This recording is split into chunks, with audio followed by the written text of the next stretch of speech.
All right, let's continue with our apologetic session. So we've been talking about the fine-tuning of the universe for life and the entropic principle, the entropic constants. So let's continue. If the axial tilt of the Earth, you know how the Earth is tilted around its axis, would different, because at the moment it's perfect.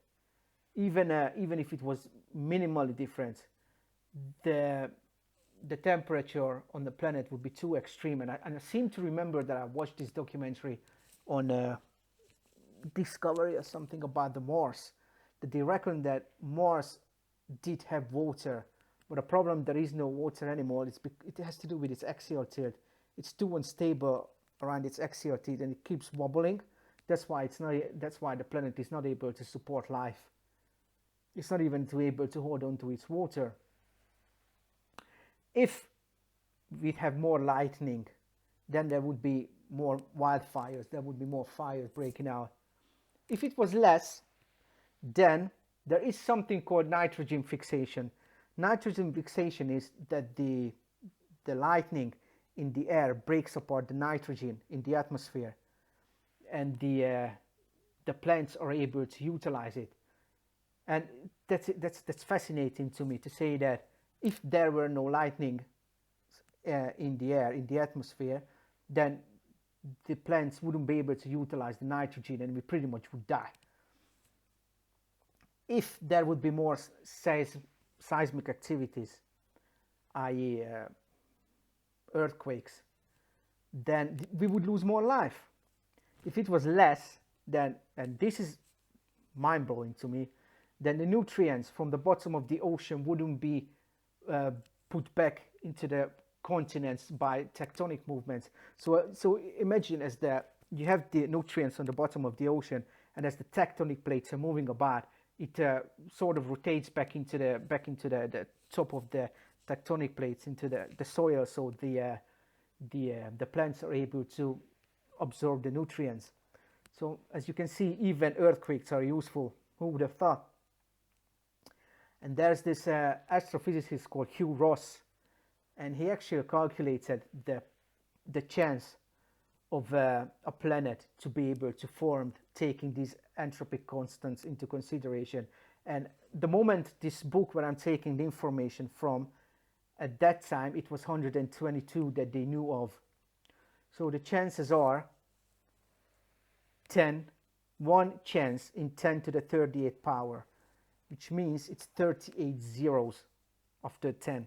And you have to consider and keep in mind that there are 10 to the 70 atoms in the entire universe, or particles. Interesting. So the chances are pretty much zero. So the question is, how do non-believers react to it?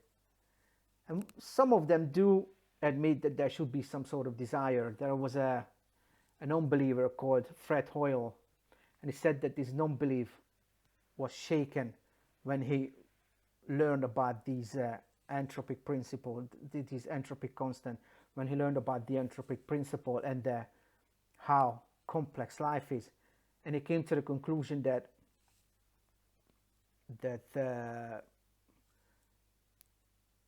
common sense would suggest that our existence is due to a higher intelligence monkeying with the nature, the laws of physics, chemistry, and biology. But he did admit that there should be a higher intelligence, but he didn't ascribe it to God. Some other people say it's just a matter of chance. Some say it's due to the multiverse. But as I explained, there isn't even evidence for this universe to come into existence and have enough energy to support itself to support itself indefinitely. Imagine having other universes and getting power from other universes.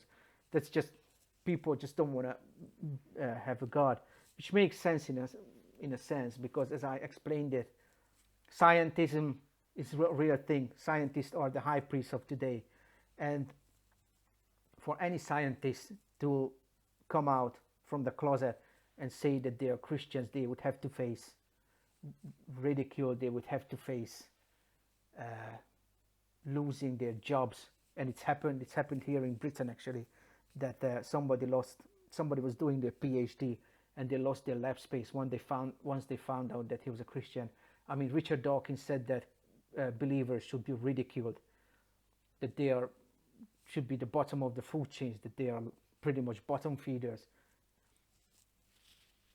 etc. So it is difficult. I understand it, and again, it's your decision whether you follow where the evidence is. But see, that's the thing. Then, if you reject this, what I've been talking about, how can you call yourself a scientist and say, "Oh, I'm an objective observer"? By the way, there are no objective observers, because nobody sees things from nowhere. You always observe something from some place, so everybody brings in their presuppositions. But many scientists who came to a conclusion that God exists, you know what they said? I followed the evidence. And if you have a scientist who says, before he even looks at the evidence, well, okay, the evidence cannot lead to this conclusion, the evidence can only lead to that conclusion, how are you even a scientist? How is that a scientific? It doesn't even make sense. According to scientific method, you're supposed to follow the science where it leads, not where I'm going to tell you where it leads. Each to their own, I suppose.